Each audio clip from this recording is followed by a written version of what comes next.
Assalamualaikum warahmatullahi wabarakatuh. Kembali lagi dengan saya Mas Indra di channel Miss Horror. Pada video ini saya akan menceritakan sebuah cerita kisah nyata menyeramkan yang ditulis oleh akun Twitternya Cerita Siska yang berjudul Sampir Mayit. Oke, sebelum masuk ke ceritanya jangan lupa subscribe, like, komen, dan share. Dan jangan lupa nyalakan lonceng notifikasinya agar tidak ketinggalan cerita-cerita lainnya. Langsung aja kita masuk ke ceritanya. Mungkin sebagian dari kalian sudah tahu apa arti dari sampir mayit.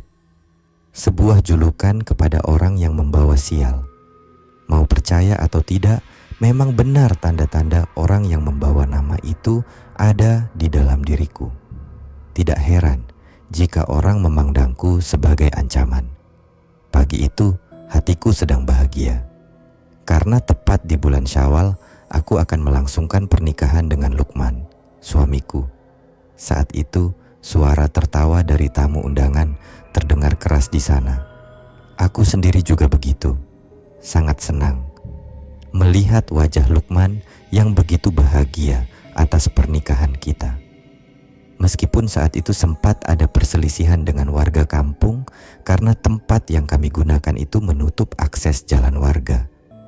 Namun, kami berdua sudah mengambil jalan musyawarah agar nanti semisal ada yang terjadi baik pihak pengguna dan kita tidak boleh menuntut apapun kalau ada sesuatu. Iya, karena di desa kita, jalan itu adalah satu-satunya jalan untuk warga di sana pergi. Keluarga saat itu juga sedang cemas lantaran istri Pak Udin, tetangga sebelahku, sedang sakit parah dan beliau sedang dirawat di rumah sakit. Meski begitu, kami di sini berdoa agar beliau segera sembuh dan juga sehat selalu. Tibalah waktu aku untuk ganti pakaian. Aku berias diri di dalam kamar. Namun, setelah aku ganti baju dan kemudian keluar untuk kembali ke pelaminan, aku terkejut lantaran dekorasi dan juga kursi harus disisihkan terlebih dahulu. Entah apa yang terjadi, ternyata lewatlah keranda mayat di depanku yang ditandu beberapa orang. Ternyata itu adalah istri Pak Udin. Sempat terjadi cekcok saat itu antara orang tuaku dan juga Pak Udin. Namun, karena wasiat istri Pak Udin untuk menyolatinya di rumah membuat kita tidak berdaya akan hal itu. Warga yang datang kemudian memandangiku dengan tatapan yang berbeda, seolah memandangi sesuatu yang buruk akan terjadi. Tiba-tiba datang seorang nenek-nenek yang menghampiriku dan kemudian memotong beberapa bunga melati yang berada di rambutku dan kemudian melemparnya di jalan. Duh Gusti, melas urip munduk, kudu dadi sampir mayit sampai besok. Tuhan, kasihan sekali hidupmu nak, harus jadi sampir mayit sampai nanti. Ucapan nenek-nenek itu sungguh membuat dia terkejut dan membuat tamu-tamu yang lain juga takut. Acara ditunda saat itu karena jenazah akan segera berangkat untuk dimakamkan. Aku saat itu oleh orang tuaku disuruh menunggu di ruang tamu. Orang-orang di sana juga menunggu. Beberapa menit kemudian datanglah keranda jenazah istri Pak Udin yang melewati pelaminanku. Aku saat itu melihat jelas saat mereka lewat. Yang membuatku takut saat itu adalah hawa merinding yang tiba-tiba terasa di sekitarku.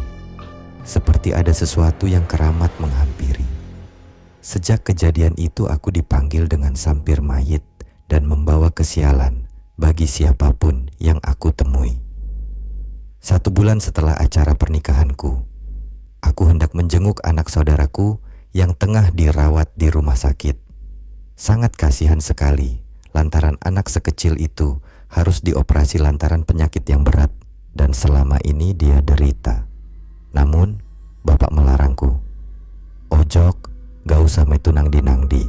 Gak ilok wong wes tibo sampir mayit ngungak wong loro. Jangan keluar kemana-mana. Gak baik kalau sudah kena sampir mayit melihat orang sakit. Aku kaget mendengar jawaban bapak. Namun, suamiku menahanku untuk menurut dengan ucapan bapak.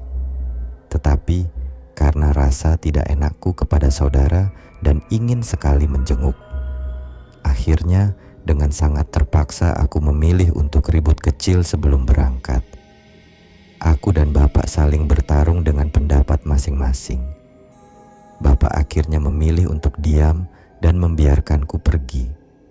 Selama perjalanan ke rumah sakit, suamiku juga tidak hentinya memarahiku karena sudah melawan bapak. Aku memilih untuk diam saja sampai kita datang di rumah sakit. Sampai di sana, aku langsung menuju ruangan tempat anak saudaraku opname. Alhamdulillah, ucapku. Ternyata dia sudah bercanda dengan ayahnya. Nampak wajah sehat dari anak kecil itu membuatku senang dan bahagia. Namun, sang ayah justru terkejut melihat kedatanganku dengan suami. Seakan tidak percaya kalau kami akan datang ke sana. "Kok iso pak de ngolehi samean teko nang kene mbak?" ucap dia. "Kok bisa paman membolehkan kamu datang ke sini mbak?" Jelas, kami marah diberi pertanyaan seperti itu. Kemarahanku yang tadi sudah hilang tiba-tiba muncul lagi.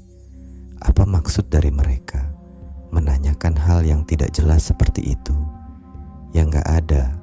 Aku cuma pengen menjenguk dan pengen tahu kabar keponakanku, ucapnya. Namun malah bukan senang. Saudaraku itu menyuruhku untuk segera pulang dan pergi dari ruangan itu. Sungguh membuatku sakit hati. Niat baikku ditolak oleh orang mereka. Aku dan suamiku langsung pulang. Sepanjang jalan aku menangis tanpa henti. Tidak percaya mengapa mereka menjulukiku dengan sebutan itu dan mengapa harus sekejam ini ceritanya. Aku bukan manusia pembawa penyakit ataupun aib. Jadi apa memang salahku? Dengan hati yang lapang, suamiku mencoba untuk menguatkan hatiku. Nampak suamiku juga kebingungan harus bagaimana menjelaskan persoalan itu kepadaku. Aku orang yang tidak percaya dengan hal-hal yang berbau takhayul. Jadi aku paham bagaimana posisi suamiku dalam hal ini. Namun sesampainya di rumah, aku melihat wajah bapak yang penuh amarah dan benci kepadaku. Aku dan suamiku saling memandang. Apakah ada sesuatu yang terjadi? Bapak dengan marah membanting gelas ke lantai. "Tole ganok umur," ucap bapak-bapak memberitahu kita bahwa anak itu meninggal. Apa yang sebenarnya terjadi? Mengapa seperti itu? Padahal baru saja aku menjenguknya dan dia sedang bergurau dengan sang ayah. Takdir Tuhan yang tiba-tiba ini membuatku sangat terkejut.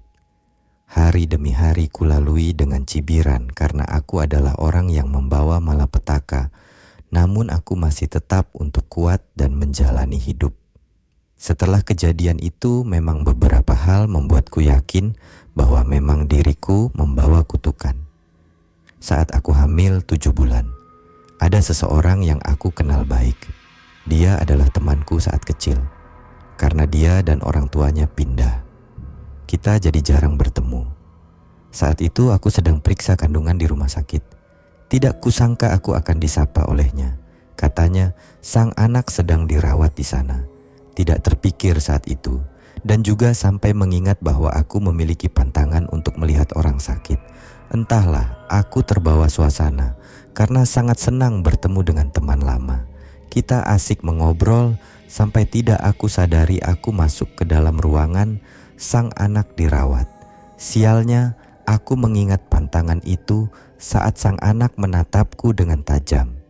Seolah dia tahu bahwa ada sesuatu hal yang buruk sedang berada di sekitarnya. Saat aku sadar, aku mencoba berpamitan dan kemudian pulang. Tidak lupa juga aku meninggalkan nomor teleponku untuk disimpan. Aku takut jika terjadi sesuatu. Akhirnya, aku pulang. Namun, sesampainya di rumah, handphoneku berdering berulang kali. Ternyata ada telepon masuk. Entah dari siapa, ada nomor baru yang belum aku simpan. Dia menelpon sampai 6 kali. Mungkin ini adalah temanku tadi. Saat ada telepon masuk lagi, aku segera menjawab telepon itu.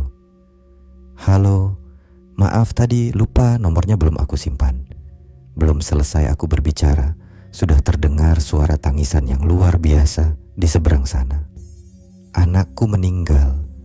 Kemudian, telepon ditutup. Aku yang mendengar hal itu seketika terkejut dan tidak percaya dengan apa yang terjadi. Namun, sejak kejadian itu, aku tidak pernah lagi untuk mengunjungi siapapun. Bahkan aku juga menutup diri untuk tidak datang ke acara apapun. Sampai detik ini, kisah ini ditulis di sini.